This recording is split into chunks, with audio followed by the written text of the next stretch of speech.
I want to make essentially 2 points. The first is that the laws of war are not a recipe for a war on the warriors, and that Israel should learn from the measures taken by Secretary of State Pete Hegseth regarding the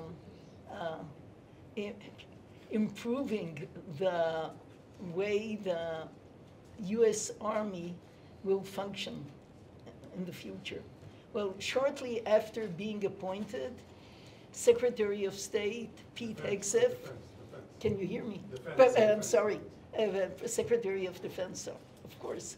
Secretary of Defense Pete Hegseth fired the top three military attorneys of the Army, the Navy, and the Air Force, and this move did not come as a surprise to anybody who has read his book, The War on Warriors, published in June 2024. The book was dedicated for the American fighting man, past, present, and future, and its epigraph is taken from the book of Joel, chapter 4. Proclaim this among the nations, consecrate for war, stir up the mighty men. Let all the men of war draw near. Let them come up, beat your plowshares into swords. The other way of the time of the Messiah, yeah. And your pruning hooks into spears. Let the weak say, I'm a warrior. Now, Hegseth himself served in the military as a soldier and as a commander in Guantanamo, in Afghanistan and Iraq. And his service was terminated because he was critical of the weakening of the army by an agenda that gave priority to progressive values over the victory in the battle, and which ended, of course, with the humiliation in Afghanistan. No general, he writes, was fired. The only person who was immediately fired was a Marine soldier who had the courage, commander, who had the courage to speak against the lack of accountability. Now, according to Hegseth, the military attorneys preferred to prosecute American soldiers instead of condemning the enemies. But I'll soon come to the Israeli story. And he describes how, as a military commander, when he came to Iraq in 2005, he with his platoon were greeted by a military attorney who explained to them, gave them a lecture on the laws of war. Finally, at the end, he asked them, the soldiers, the following question. He said, well, if you see an unidentified enemy coming towards you with an RPG in his hand, would you shoot him? The soldier said, of course. And the attorney said, oh no, your answer is mistaken. You're not allowed to shoot the enemy unless he is pointing the RPG at you with the intention to kill you. So only then you're allowed to shoot him. Well, he said after that talk, he called his platoon and told them, listen, I don't want this nonsense to get into your brains. You do what you need to do and you will have my back. Of course, soldiers are not supposed to shoot people just willy-nilly, yeah, but they are definitely allowed to shoot in cases of danger. Hegseth explains correctly that modern war has some double meaning to it. I mean, the enemy doesn't wear uniform, uses women and children as human shields. Decisions of life and death must be taken on the spot. And soldiers are confused, but when they shoot, there is a reason to it. They are at war, and their mission is to fight a dark enemy, a terrorist who only wants to murder them. And if they, hesitation may be lethal. But unfortunately, the soldiers need to fight not only the enemy, they find themselves also fighting the attorneys. This is something that we have learned very much at home, and I'll soon say a word about that. The enemy, writes Exit, should get bullets, not attorneys. And not only that, but these strange rules with which soldiers have been brainwashed, there is no other term for that, they make modern wars, they prolong them. They make them much longer than necessary. In his book, the chapter Harvard and the Generals, a love story, Hegseth describes how he first thought what a great idea it was to send generals to Harvard so they will become educated and have some general good education. Instead, they were infected there, he writes, by the madness of progressive theories supported by progressive political leaders. And these generals became the executors of these strange theories. Instead of being promoted on the basis of excellence, they became promoted on the basis of extreme progressive theories, a critical race theory, climate change, green energy, and so on. And we get a war at home instead of a war against our enemies. Now, what about the laws of war? Hegseth, by no way, is trying to fight the laws of war, quite the contrary. He only opposes some changes made to the U.S. Department of Defense manual, a law of war manual that were inserted in 2023. Otherwise, the 1,250-page manual from 2015 is excellent. The first article, which is agreed even today, says that the purpose of the war is victory, and the enemy must be defeated. And in expeditiously and effectively as possible. The military war, the war promotes political, at the end of the day, it has to promote military aims, but the aim of the war is, first of all, to get the enemy to surrender. And because the laws of war reflect what the nations agreed upon. And as the guide explains, the manual explains, the states would never have agreed to anything that would not allow them to get the enemy to surrender. So the same is true for all conventions signed on the rule of law of war. So military necessity is the key to fighting, but nonetheless, it allows the military to use all measures to bring the war to an end effectively and the enemy to surrender. And once the enemy surrendered, you're not allowed to attack him. But before that, even if the enemy retreats, that's not enough, because a retreating enemy may come back.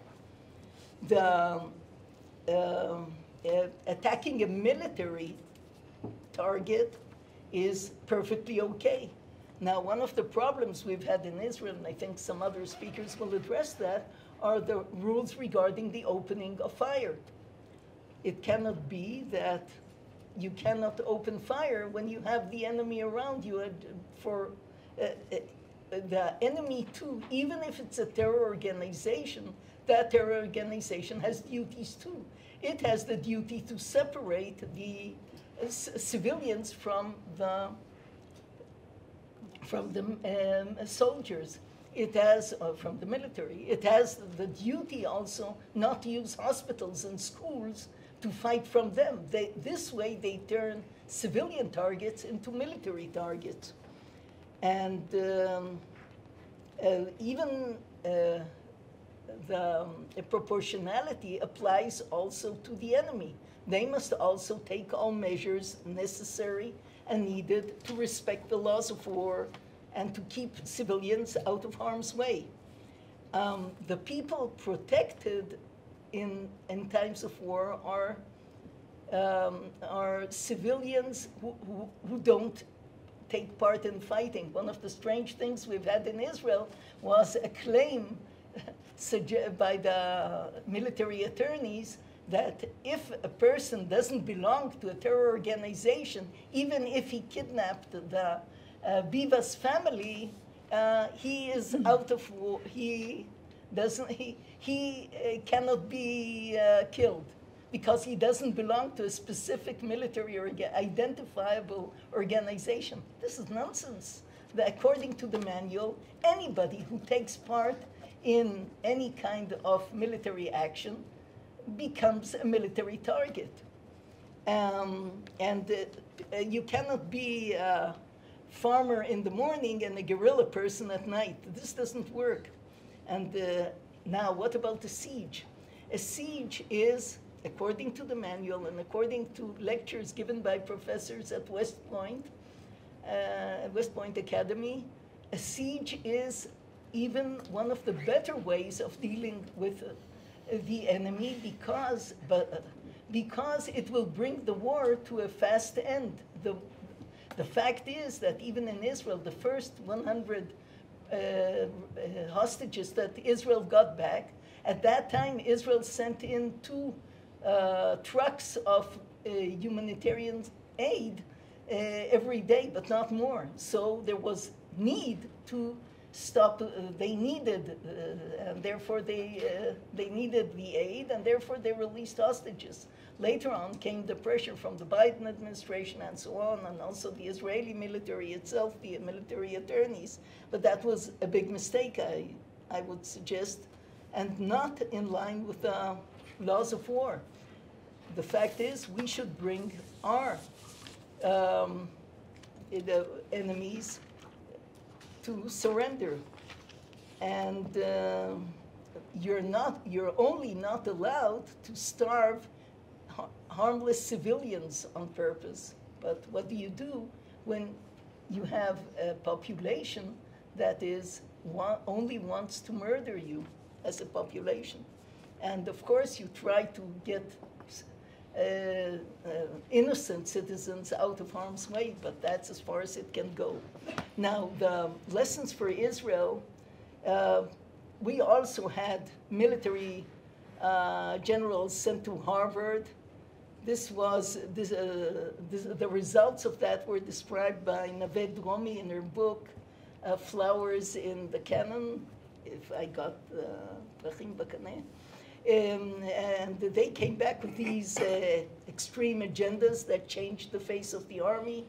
Instead of a detailed manual for the law of war, which we need, we have an ethical code. In an interview to Globe's newspaper, the chief army attorney in Israel, Ms. Ifat Tomer Yerushalmi, prided herself that in the morning of the 7th of October, she sent expeditiously to the center headquarters of the Israeli command, the BOL, what we call, about 100 attorneys who dealt with all the legal problems, and they were sent all around, and with the result that these attorneys now, they object to the establishment of, by the way, they affected the rules regarding the opening of fire, and that was detrimental to Israel on the first day and later. As far as this was published, this has to be studied once again, the role of the military attorneys. I hope that somebody will make a study of that. They are opposed to establishing a military court to judge the Nukhba, greatest terrorists who came in and murdered inside Israel. None of those was put to trial. Instead, we got prosecutions against our own soldiers, brave soldiers, including a terrible video which was cooked up from two parts, and it was leaked to the press, to television prime time, and told a blood libel on Israeli soldiers. And this got spread all over the world. The world sees. Instead of putting the enemy to trial, we have Israeli soldiers on trial. And when the question came, how did this blood libel, who cooked it, who made this up, and who leaked it, the Attorney General opposed such an investigation, pretending that it caused no harm to the defense of the state of Israel, to the security of the state of Israel. An affidavit was given to court by a commander in the army that no problem for Israel's security, except that now the United Nations Council on Human Rights used this film to show that Israelis are the bad guys.